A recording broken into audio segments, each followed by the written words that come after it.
J'ai encore 2 autres questions de programmer. Je vous rappelle qu'il y a une 3e séquence, donc il y aura des frustrations, mais on ne pourra pas aller au-delà de ces 3 questions. Merci beaucoup. Bel bonjour tout le monde. Moi, je me présente, je suis Vicky Poulin-Catan. Alors, j'interviens en plusieurs qualités, j'ai envie de dire. Et d'abord, en relation en très grande proximité avec ce que vous avez dit, Madame Notte et Monsieur Loutobi. Moi, m'enlever à tel en matin, Vieux-Pont. Voilà. Mon note, c'était Fourachaud, moi, c'était Vieux-Pont. Tout le monde Vieux-Pont, pas qu'à Maltounin. Je dis, je fait toute l'école, moi, en matin. M'arriver, lever, comme moi, on dit dans la vie. Allez, on dit comme ça, Vieux-Pont, c'était quartier chaud. Il y a eu beaucoup de stigmatisation. Il y a eu beaucoup de freins, d'obstacles. Beaucoup des nôtres, beaucoup de nos amis, des enfants de nos amis sont tombés, clairement, mais beaucoup d'autres ont continué leur chemin et continuent à faire de belles choses. Donc ça aussi, il faut le soulever. Tout n'est pas fichu parce qu'on part avec les mauvaises cartes.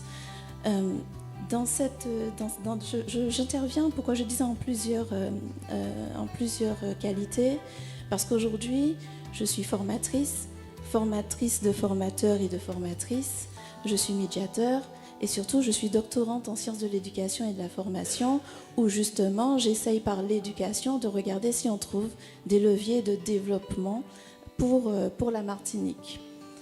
Il y a des choses que je n'ai pas entendues dans tout ce qu'on a dit et ça m'a un peu embêtée. La première, c'est effectivement lorsqu'on parle d'éducation. Nous sommes d'accord que l'éducation, la culture, le sport, c'est un lionnage pour éviter justement en amont d'avoir à rentrer dans la coercition.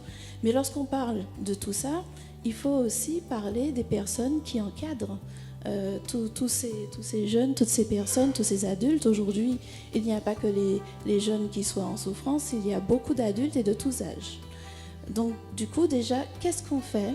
Qu'est-ce qu'on prévoit pour tous ces éducateurs, formateurs, coachs? Il n'y a pas forcément que les enseignants, il y a beaucoup de personnes sur le terrain, et notamment des gens qui interviennent totalement bénévolement en dessous des radars. Donc du coup, il y a tout ça. Comment on fait pour accompagner ces personnes et leur donner les moyens? Il y a un lionnage informel sur le terrain pour qu'on puisse avancer. J'ai vu que notamment qu'il y avait Anissé qui était là dans le public, il ne dira pas le contraire, donc a fonctionné en lionnage, mais en attendant, il nous faut quand même d'autres moyens. Deuxième chose, j'aimerais effectivement mettre sur un point sur le fait que j'ai entendu beaucoup de choses qui sont présentées, mais qui sont présentées dans un ordre plus ou moins descendant. C'est on arrive avec des propositions qu'on va mettre sur le terrain. Or, lorsqu'on écoute sur le terrain, ça nous dit besoin, c'est répondre aux besoins sur le terrain. On a beaucoup de personnes qui aimeraient sortir de leurs conditions, qui aimeraient faire des choses, mais on a besoin de réponses contextualisées aux besoins. La réponse qui est issue d'un copier-coller français ne nous convient pas nécessairement. À un moment donné, il faut prendre en considération nos singularités culturelles qui sont aussi des forces et puis pour nous mettre ça devant. Et notamment, langue nous, il peut faire nous avancer en chaille. Deuxièmement, effectivement, on disait l'aller vers, le construire avec, il n'y a pas de souci. L'aller vers, le construire avec, ok, mais moi, je n'ai pas entendu un mot qui me semble très important, c'est la responsabilisation. Nous pouvons aller bon mounan, nous pouvons tendre nos mains bas mounan, nous pouvons dire vigner et puis moins, nous pouvons dire porter un sac de l'eau et puis moins, mais tout le temps nous pas responsabiliser et dire oui, mais prends sac de l'eau, mais il faut qu'il arrive bien. Nous pouvons jamais arriver. Donc on a ça. Et puis aussi, réfléchissons pour opérationnaliser les choses correctement à quel mode de savoir et quel savoir on fait passer. Il faut que ça fasse sens. Aujourd'hui, je pense qu'on a un problème avec le sens. C'est qu'aujourd'hui, on donne des savoirs à tout va qui ne répondent pas nécessairement aux besoins sur le terrain, qui effraient même parfois, qui paraissent même inaccessibles pour certaines personnes.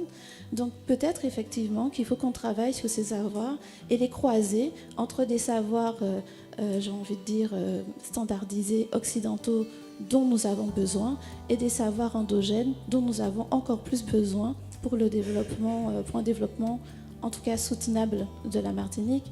L'argent ne peut pas tout couler à flot. À un moment donné, il faut penser à d'autres manières de faire. Et puis je vais très très très vite, hein, j'ai pas beaucoup de temps. Je vais très vite. Je mettrai en avant une chose que j'ai peu entendue, mais qui nous permet de nous élever tous et que nous avons culturellement, c'est la relation. Je vous renvoie à Glissant. La relation, c'est essentiel pour nous. Et tant qu'effectivement on voudra amener les personnes dans une direction, mais sans mettre au cœur la relation, nous n'y arriverons pas. Sur le terrain, nous sommes nombre d'éducateurs et de formateurs qui expérimentons des choses qui fonctionnent autour de la relation, d'autres modes d'apprendre et d'accompagnement. Voilà, je vais m'arrêter là. Merci. Merci beaucoup.